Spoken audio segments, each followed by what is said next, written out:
nasburu ilallahi ta'ala alladzi qad ata'na ni'matan wa hidayatan hatta nastati'a an yatami'a fi hadzal miskan wasanya salatu wa salamun ala habibina Muhammad sallallahu alaihi wasallam alladzi qad ata'na alladzi qad khalaqna min dhulumati ila nur wa kadzalika ila syiratil mustaqim. Thayyib aku mu'amamakum saat kalamu bil lugatil wataniyah.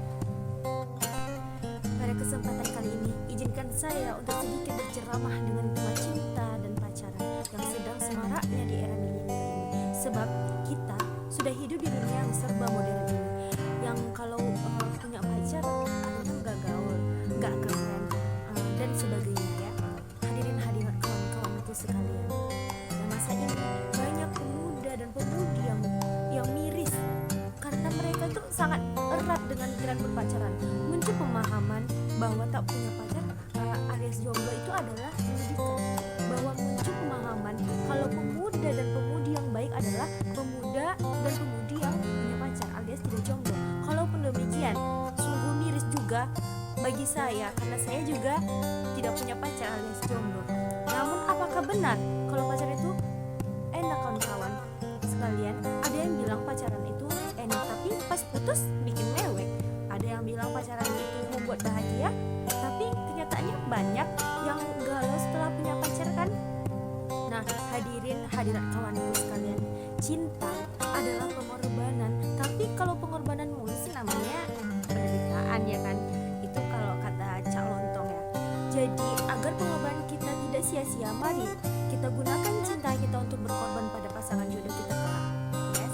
Jadi daripada kita mengorbankan waktu, uang, pikiran kita pada seseorang yang bisa jadi dia belum tentu kan jodohnya, maka lebih baik kita simpan pengorbanan kita untuk orang yang benar-benar sudah ditentukan sebagai jodoh kita kelak, betul kan? Lalu bagaimana kalau kita diam-diam mencintai seseorang? Apakah hukumnya boleh?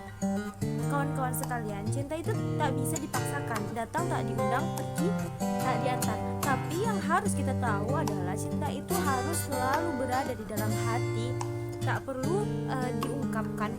Biar Allah saja yang tahu cintamu, wahai teman-temanku sekalian. Walaupun kita mencintai lawan jenis, itu bisa jadi wajar saja karena cinta tidak bisa dipaksakan.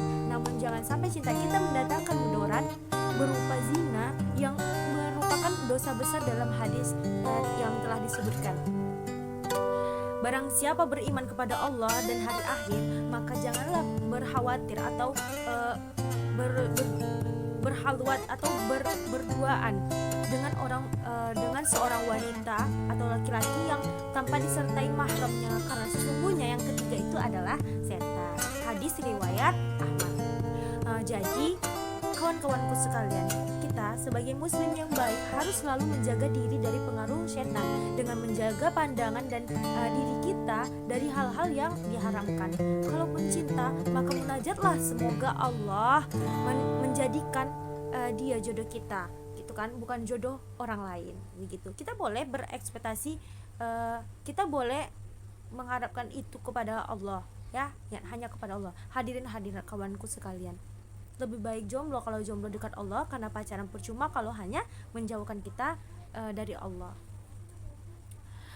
Wahai kawan-kawanku, meskipun kita itu mempunyai cinta, sebaiknya cinta itu kita hanturkan hanya kepada Allah agar doa kita diberi ijabah. Karena kalau cinta kita berikan kepada seseorang, bisa jadi itu mengambil dan bisa jadi orang itu setelah mengambil cinta dari kita, lalu mereka sesuka hatinya membuangnya, sehingga kita tuh kehilangan cinta gitu.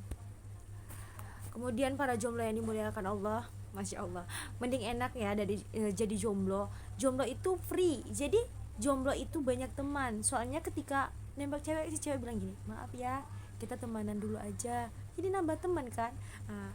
Jadi ingat, tanamkan dalam diri kita, dalam hati kita, bahwa jomblo itu berarti bukan berarti kiamat siaga satu. Yang ada kamu bisa pergi kemanapun dan kapanpun tanpa harus laporan dulu. Saat kamu jadi jomblo, kamu pun bisa dengan santai mendengarkan pidato ini tanpa melihat tanpa harus ada yang WA kamu yang nggak penting, benar kan? Nah, bukankah kebebasan seperti ini yang selalu kita inginkan? Selain itu, saudara-saudari yang dirahmati Allah, jadi jomblo juga bikin kita nyaman loh. Nggak ada yang posesif, pengen ngatur-ngatur hidup kita, nggak ada yang cemburu atau curiga plus kroni-kroninya. Kita bisa bisa ngaji bareng dengan teman kita, atau sekedar nongkrong-nongkrong di mana lah, di rel kereta boleh juga, yang keretanya lagi jalan rame, enggak bercanda ya. Pokoknya para jomblo yang berbahagia. Jadi jomblo itu harus pede, bukan karena modus biar nggak dianggap nggak laku, tapi emang karena jadi jomblo itu memang asik. Kemudian karena itulah, buat mencegah rasa minder yang datang ke kamu, jangan gampang ngiri kalau lihat teman-teman lagi ngelakuin dosa, karena sebenarnya kamu sebagai jomblo lebih beruntung dari mereka karena jauh dari dosa. Percaya nggak? Ya percaya nggak percaya, ya itulah yang terjadi. Tapi yang pasti kalkulator malaikat itu tetap jalan terus ya, dosa dan pahala kita itu akan terhitung terus. Dan juga jangan gampang parno juga kalau tiap pagi mereka dapat salam sayang-sayangan dari pacarnya. Kamu bisa juga kok jadi mereka, pergi aja ke apotik, ke Indomaret atau kemana gitu, kamu mau beli apa gitu, pasti mereka tuh bakal bilang selamat pagi, ada yang bisa kami bantu. Bisa juga kan dengan cara seperti itu. Kita lanjut, kemudian ada ilustrasi jomblo tegar. Para jomblo yang dirahmati oleh Allah, kembali ke teman-teman larangan pacaran di atas ya, yang telah kita paparkan. Sekali lagi ingat, pacaran itu bukan kebutuhan pokok. Jadi salah orang yang mengatakan jomblo itu ngenes. Justru anak yang terlarut dalam dunia pacaran itu yang ngenes. Dan ingat ya kawan-kawan, ini serius bukan guyon. Pacaran itu hampers, sama dengan zina, berduaan dengan lawan jenis yang bukan mahramnya, saling bersentuhan, kemudian dengan sebutan sayang, dan lebih parah lagi menghabiskan malam berdua, entah apa yang dilakukan nggak tahu. Sungguh ironis memang generasi saat ini. Urusan sekolah menjadi urusan nomor 2 karena nomor 1 sudah dihabiskan untuk pacarnya, hingga perkataan orang tua sudah tidak lagi dituruti. Dan berpacaran itu tidak mendatangkan manfaat, tidak disebutkan dalam Al-Quran, tidak dianjurkan dalam hadis, dan bahkan perbuatan ini dilarang dalam agama Islam, seperti yang diriwayatkan oleh muttafaqun alaihi dari Ibnu Abbas radhiyallahu anhu, yaitu jangan sekali-kali salah seorang di antara kalian berkhalwat dengan seseorang wanita kecuali bersama, ya seperti itu, kecuali dari mahramnya. Jadi jomblo itu pinter kelas hadis, buat kurikulum buat para jomblo di malam minggu. Biasanya kalau nggak main game, ngumpul sama teman, atau paling benar nonton TV. Kelihatannya miris banget ya kan, tapi sebenarnya nggak selalu gitu. Dengan menjadi seperti itu, kita punya banyak waktu buat berkreasi tanpa harus khawatir ada yang nyela dan musik. Kalau udah gitu, kita bisa memaksimalkan masa muda dengan penuh prestasi. Nah, jadi jomblo itu ya teman-teman, nggak melulu berarti kamu nggak laku, tapi memang sengaja menahan diri biar nggak invest dosa di akhirat dan nambah pinter di dunia. Nah, teman-temanku sekalian, investasi yang menguntungkan. So, tutup kuping rapat-rapat. Buat semua bisikan sesaat yang bilang kamu jomblo, ada member tetap dari kasta teraniaya, boleh sob. Kalau jodoh nggak akan kemana, betul? Nah, jomblo hemat, jomblo kaya, yang penting terutama buat para cowok nih. Jadi jomblo berarti nggak kudu repot sama cewek loh yang nangis sambil guling-guling, yang ngebet minta dinner di resto mahal atau baju bermerek, minta peralatan, minta lipstick yang harga yang selangit, apa segala macam, padahal kamu nggak bawa kartu kredit, Visa, Mastercard atau debit, melainkan cuma kamu itu Miss Queen dari kelurahan samping rumah. Gila.